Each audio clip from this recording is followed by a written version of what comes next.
여러분, 겉으로 보기엔 정말 튼튼해 보이는 건물 있잖아요. 그런 건물도 사실은 우리 눈에 보이지 않는 아주 작은 균열 때문에 한순간에 무너질 수 있다고 합니다. 그런데 이게 과연 건물에만 해당하는 이야기일까요? 오늘은 이 건축물의 조용한 붕괴라는 원리가 어떻게 우리의 삶에도 똑같이 적용될 수 있는지 그 흥미로운 연결고리를 한번 파헤쳐 보겠습니다. 건축가들은 이걸 가리켜 조용한 붕괴의 시작이라고 부른다고 해요. 굉장히 강렬한 표현이죠. 아무리 거대하고 잘 지어진 구조물이라 해도 그 붕괴는 아주 사소한 균열에서부터 시작될 수 있다는 뜻인데요. 자, 이 비유를 가지고 우리 삶의 이면으로 한번 들어가 보죠. 실제로 건축에서는요, 큰 재앙이 종종 눈에 거의 보이지도 않는 미세한 균열에서 시작된다고 해요. 처음엔 정말 아무 문제 없어 보이죠. 하지만 시간이 흐르고 계속 압력을 받으면서 이 작은 틈이 점점 벌어지게 되고 결국에는 전체 구조를 무너뜨리는 치명적인 원인이 되어버리는 겁니다. 자, 그런데 갑자기 웬 건물 얘기냐고요? 건물의 균열, 그리고 우리 마음속의 균열, 이 둘 사이에 어떤 평행선이 있는지 지금부터 한번 따라가 보겠습니다. 한번 이렇게 생각해 볼까요? 건물의 물리적인 균열은요, 우리 내면에 치유되지 않은 작은 상처와 같아요. 건물 내부의 스트레스는 우리가 오랫동안 해결하지 못한 불안감과 비슷하고요. 또 외부의 비바람 같은 환경적 압력은 우리가 누구에게도 털어놓지 못하는 외로움이나 스트레스와 닮아 있죠. 중요한 건 이런 눈에 보이지 않는 것들이 조용히 계속해서 쌓여서 결국 우리 삶의 기반 자체를 흔들 수 있다는 겁니다. 자, 그럼 우리 마음속에 이런 보이지 않는 균열을 발견했을 때 보통 어떻게 대처할까요? 안타깝게도 우리가 흔히 쓰는 방법들은 근본적인 해결책과는 거리가 먼 경우가 참 많습니다. 한번 같이 보시죠. 뭔가 문제가 생기면 우리는 보통 상담을 받거나 자기의 개발서를 막 읽어보기도 하죠.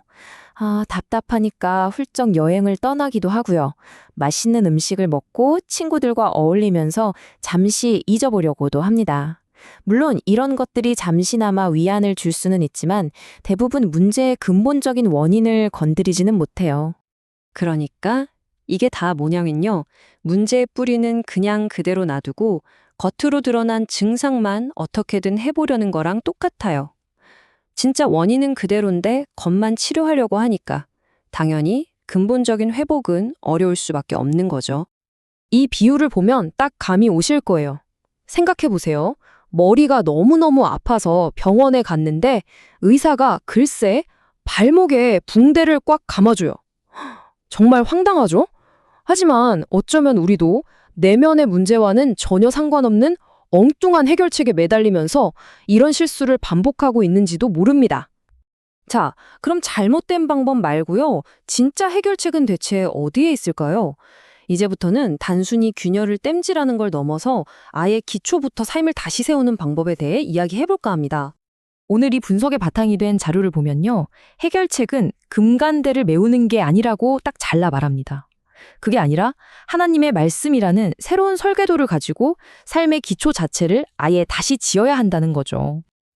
이게 무슨 말이냐면 결국 회복이라는 건 외부 상황이 좋아져서 오는 게 아니라는 거예요. 이 자료에서 이렇게 말하거든요. 우리를 다시 세우는 것은 우리의 상황이 아닙니다. 말씀 앞에 설 때 우리의 삶이 다시 세워지는 것입니다. 삶의 기초를 다시 세우는 열쇠가 바로 이 청사진 앞에 서는 것에 있다는 의미입니다. 좋아요.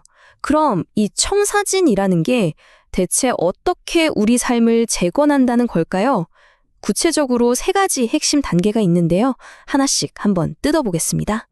재건의 핵심 과정, 바로 이 3가지입니다. 첫째, 마음을 정결하게 하고, 둘째, 기쁨을 회복시키며, 그리고 마지막으로 앞으로 나아갈 길을 보여준다는 겁니다. 자, 첫 번째 단계가 마음의 정결함인데요. 여기서 말하는 정결함은 물리적으로 씻어내는 그런 게 전혀 아니에요. 그보다는 우리도 모르게 쌓여있던 내면의 상처들을 깊이 치유하고 감정적으로 회복하는 그런 뿌리 깊은 과정을 의미합니다. 이렇게 마음이 근본부터 치유가 되면요. 2번째 단계인 기쁨의 회복은 정말 자연스럽게 따라오게 됩니다. 더 이상 억지로 웃으려고 애쓸 필요가 없어지는 거죠. 그냥 마음속 깊은 곳에서부터 진짜 기쁨이, 감사가 샘솟는 거예요. 자, 그럼 세 번째 단계로 가기 위해서 꼭 알아야 할 게 바로 묵상입니다. 근데 이게 우리가 흔히 생각하는 그냥 조용히 생각에 잠기는 거랑은 좀 달라요. 성경에서 말하는 묵상은 말씀을 계속해서 되뇌고, 뭐랄까, 읊조리면서 내 삶의 실제 문제에 이걸 어떻게 적용할까 적극적으로 고민하는 과정이에요. 지식을 행동으로 바꾸는 거죠. 이 두 삶의 차이를 운전에 비유하면 정말 확 와닿는데요. 청사진이 없는 삶은요, 목적지도 안 정하고 그냥 엑셀만 냅다 밟는 거예요. 엄청 열심히는 가는데 결국 막다른 길에 부딪히고 말죠. 반면에 청사진이 있는 삶은 딱 내비게이션을 켜고 아, 이리로 가면 되는구나. 확신에 갖고 목적지로 향하는 운전이랑 같아요. 방향이 명확한 거죠. 자, 지금까지 재건 과정에 대해 이야기해봤는데요. 그럼 이 모든 과정이 우리를 궁극적으로 어디로 이끌어가는 걸까요? 그 목표가 과연 무엇인지 마지막으로 한번 정리해보겠습니다. 핵심은 이거예요. 수리가 아니라 재건이라는 거. 그러니까 목표가 그냥 금 간대를 떼우는 게 아니라 예전보다 훨씬 더 튼튼하고 새로운 기초를 세우는 겁니다. 그야말로 완전한 변화를 추구하는 거죠. 오늘 이야기의 마지막 질문을 여러분께 한번 드려보고 싶어요. 여러분의 삶에는 혹시 남들은 잘 모르는 그런 조용한 균열이 있지는 않으신가요? 그리고 그 균열에 필요한 게 어쩌면 단순한 땜질이 아니라 기초부터 다시 세우는 근본적인 재건은 아닐까요? 이 질문을 통해 스스로를 깊이 들여다보는 시간이 되셨으면 좋겠습니다.